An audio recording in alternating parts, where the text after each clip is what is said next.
નમસ્કાર. ચાલો આજે આપણે ભારતીય બંધારણના એવા 3 મુખ્ય આધારસ્તંભો વિશે વાત કરીએ જે આપણી વ્યક્તિગત સ્વતંત્રતાની ગેરંટી આપે છે. તો ક્યારે વિચાર્યું છે કે આપણા બંધારણનો કયો ભાગ છે જે વ્યક્તિગત આઝાદીનો પાયો ગણાય છે? અને પરીક્ષામાં વારંવાર પૂછાતો સવાલ કે આર્ટિકલ 14, 19 અને 21 ને ગોલ્ડન ટ્રાયેંગલ એટલે કે સુવર્ણ ત્રિકોણ શા માટે કહેવાય છે? ચાલો આજે આને એકદમ પરીક્ષાના દૃષ્ટિકોણથી સમજીએ. તો આ ગોલ્ડન ટ્રાયેંગલ છે શું?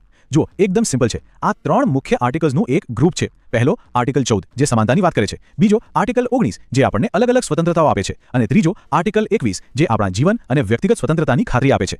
સુપ્રીમ કોર્ટ પણ માને છે કે આ ત્રણે અલગ નથી પણ એકબીજા સાથે જોડાયેલા છે અને સાથે મળીને આપણા હકોનું રક્ષણ કરે છે. પરીક્ષા માટે બસ એટલું યાદ રાખો કે આ ત્રણે વ્યક્તિગત સ્વતંત્રતાનો મૂળભૂત આધાર છે. ચાલો તો આ ત્રિકોણના પહેલા ખૂણાથી શરૂઆત કરીએ એટલે કે આર્ટિકલ 19. આ આર્ટિકલ આપણને 6 મૂળભૂત સ્વતંત્રતાઓ આપે છે. અને હા, એક વાત ખાસ યાદ રાખજો, આ અધિકારો ફક્ત અને ફક્ત ભારતના નાગરિકોને જ મળે છે. તો આર્ટિકલ 19(1) પ્રમાણે આપણને કઈ 6 સ્વતંત્રતાઓ મળે છે? ચાલો ફટાફટ જોઈએ. પહેલું, બોલવાની અને પોતાના વિચારો વ્યક્ત કરવાની આઝાદી. બીજું, શાંતિથી હથિયાર વગર ભેગા થવાની આઝાદી. ત્રીજું, એસોસિએશન કે સંગઠનો બનાવવાની આઝાદી. ચોથું, આખા ભારતમાં ગમે ત્યાં હરવા ફરવાની આઝાદી. પાંચમું, દેશના કોઈ પણ ખૂણામાં રહેવાની આઝાદી. અને છઠ્ઠું, કોઈ પણ વ્યવસાય કે ધંધો કરવાની આઝાદી.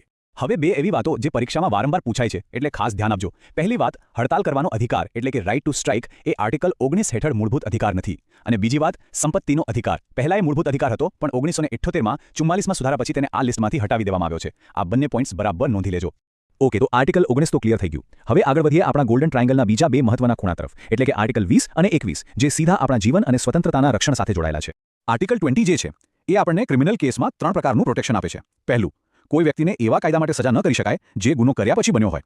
બીજું, એક જ ગુના માટે કોઈને 2 વાર સજા ન થઈ શકે. અને ત્રીજું, જે ખૂબ જ મહત્વનું છે, કોઈ પણ આરોપીને પોતાની જ વિરુદ્ધ સાક્ષી બનવા માટે દબાણ ન કરી શકાય. અને હવે આવે છે આ ત્રિકોણનો સૌથી મજબૂત પાયો આર્ટિકલ 21. એ શું કહે છે? એ કહે છે કે કાયદા દ્વારા સ્થાપિત પ્રક્રિયા સિવાય કોઈ પણ વ્યક્તિના જીવન કે એની વ્યક્તિગત સ્વતંત્રતાને છીનવી શકાય નહીં. આ એક લાઈન સમજી લો કે આપણા બંધારણનો આત્મા છે.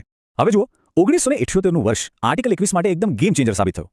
એક તરફ મેનકા ગાંધી કેસમાં સુપ્રીમ કોર્ટે આ આર્ટિકલનો અર્થ ખૂબ જ વિસ્તાર્યો અને એમાં પ્રાઇવસીનો અધિકાર અને ગૌરવભર જીવવાનો અધિકાર જેવી બાબતો પણ સામેલ કરી. અને એ જ વર્ષે 44માં બંધારણીય સુધારાથી એક બહુ મોટી વાત નક્કી થઈ કે દેશમાં નેશનલ ઇમરજન્સી હોય ને તો પણ આર્ટિકલ 20 અને 21 ને ક્યારે સસ્પેન્ડ નહીં કરી શકાય. આ પોઈન્ટ પરીક્ષા માટે સુપર ઇમ્પોર્ટન્ટ છે.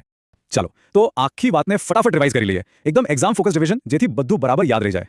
તો ટૂંકમાં યાદ રાખવું હોય તો શું?